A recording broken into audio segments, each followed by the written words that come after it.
What's up, everyone? In this video, we're doing a coaching program student interview with my guy Havi. He's actually done over $170,000 in revenue with online arbitrage and wholesale so far for May as a fresh college dropout. So, hope you guys enjoyed the video. Make sure you follow Havi on Twitter. Let's get right into it. What's up, Havi? Thanks for joining me, man. Nice joining you, Miles. How you doing today? Good, absolutely. So you want to talk a little bit about what you're doing right now on Amazon, then we'll dig into kind of the tactical side of things, how you got started, everything like that. Yeah, sounds good.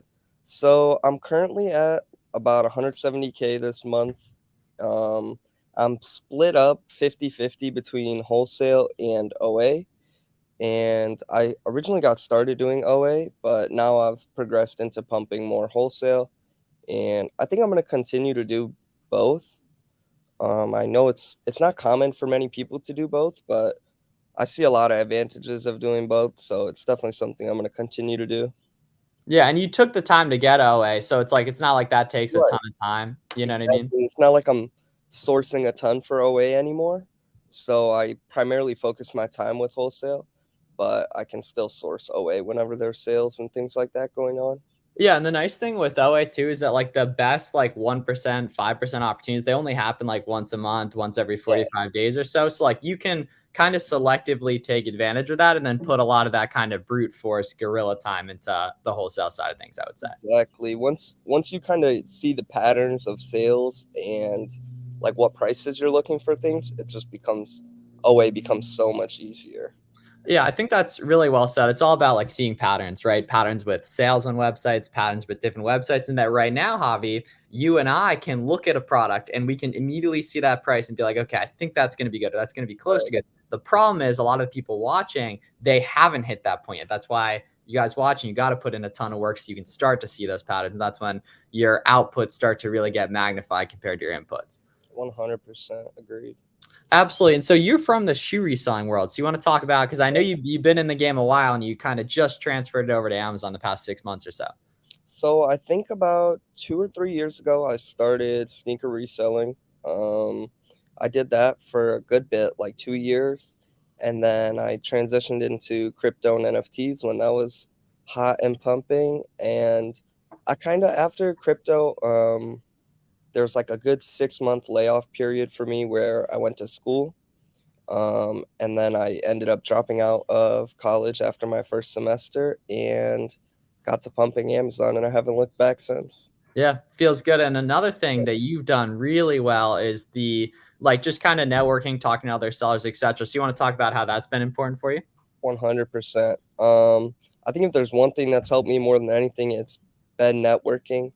You find new loops, and you just like infinitely make sourcing easier by sharing leads with other people, receiving leads from other people. You have to position yourself in a situation where there's deal flow both ways. Ooh, that's a good tweet right there. It's completely true. And most people position themselves so no opportunity ever finds them. Exactly. Luckily, for those of us that do, it gets infinitely easier and such. And it just kind of becomes more work or less work for all of us and more work for people not wanting to do. Whatever, people can do what they want, but always going to recommend what's been most helpful. 100%.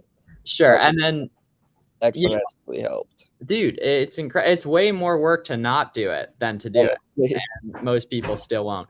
And everything. So talk about online arbitrage wise, like what have you seen, really be the differentiating factor in terms like, is it when stuff's on sale? Is it finding stuff with coupons? Is it, talking to other sellers a lot? So I found a lot of success through talking to other sellers, and then this is something that I know you have mentioned before, is having an email that I just sign up for sales on. And so like every day I'll check, see what kind of sales are going on.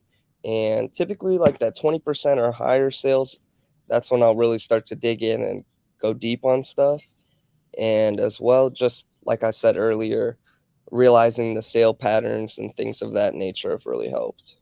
Yeah. So for those of you guys watching, you want to go ahead and create a burner email address like a Gmail, or you can use a tool called SalesGazer, and just sign up for the newsletters of all the different websites. And then they're going to literally feed you what they have on sale, basically. That combined with getting good at finding coupons, I think is absolutely the differentiating factor. 100%. Without it completely. And so a lot of people watching this have limiting beliefs around wholesale, getting started with that. So talk about how you've been able to have some success with that pretty quick, because it was just 4 or 5 months ago you were really starting to pump with OA. Right. I just started Amazon 5 months ago full time. So within the last 2 months, I've started to pick up wholesale. And with wholesale, it's pretty much been primarily yellow pages and Google searches. Um, Wholesale, I've come to realize, is very much so a numbers game, contacting as many companies as possible, as many distributors, wholesalers as possible, and then filtering through the catalogs as you get them and you build that connection.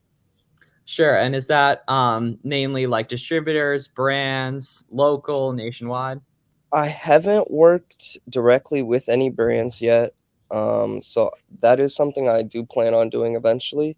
Not something I've really looked into yet.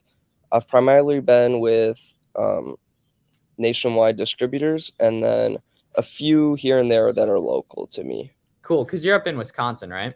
Yes, sir. So So you're I went through looking up distributors in Wisconsin and then just went through the list, found places that I thought would be a right fit, then obviously went through all the contacting and that stuff. sure. And is that cold calling, cold email, both, following up? What does that look Both. My process is typically if there's a customer application, I'll fill that out and then I'll call within the next 3 days. If there's no customer application, I'll just cold call right off the bat. And then typically I won't cold email. I prefer to cold call or to fill out a customer application and send that in. And you know how many people are sitting there watching this video thinking they want to start wholesale. Meanwhile, they could start today. They could make 100 cold calls today, and I guarantee you it would get them closer to where they want to be. Luckily, those of you guys Yes. willing to do it, it's absolutely blue ocean. You plan on going to ASD in August? I think so, yes. I think Cool. so, yes. Yeah, anyone that's watching this, you guys should look into going to ASD in Las Vegas in August. It's like a big wholesale convention. There's going to be tons of Amazon sellers. So it's going to be a Yeah. I've good heard time. great things about ASD for Sure. sure. Any virtual assistants helping you out? I have one VA right now. I'm planning on turning him into a purchasing VA and then hiring another VA for sourcing. But right now, all he does is sourcing, and then he does a little bit of like admin, bookkeeping stuff, like reviews. If I get bad reviews, he'll request removal for that kind of stuff, and then adding stuff to the prep center, spreadsheet, those things. So yeah, basically all the little tasks that you shouldn't be doing that someone needs to do. Right, Basically. exactly.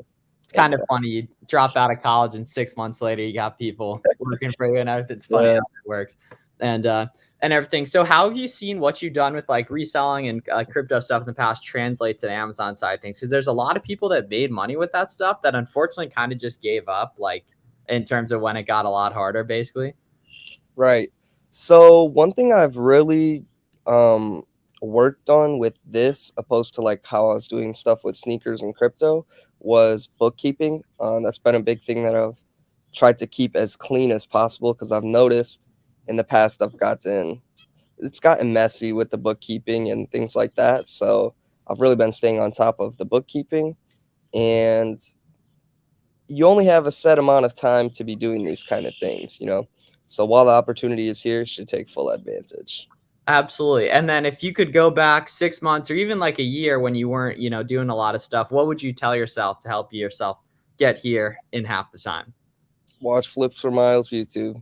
All right. Appreciate it, man. Definitely. And where can people find you on socials? Because I remember telling you to get on Twitter and you've done a great job of it. Where can people find you? At Havi ___ 03 on Twitter. And I do have an Instagram. It should be the exact same. Cool. All right. Check my man out right there. Thanks a lot, dude. No problem. Cool. Sounds good. See you later. Thanks everyone for watching.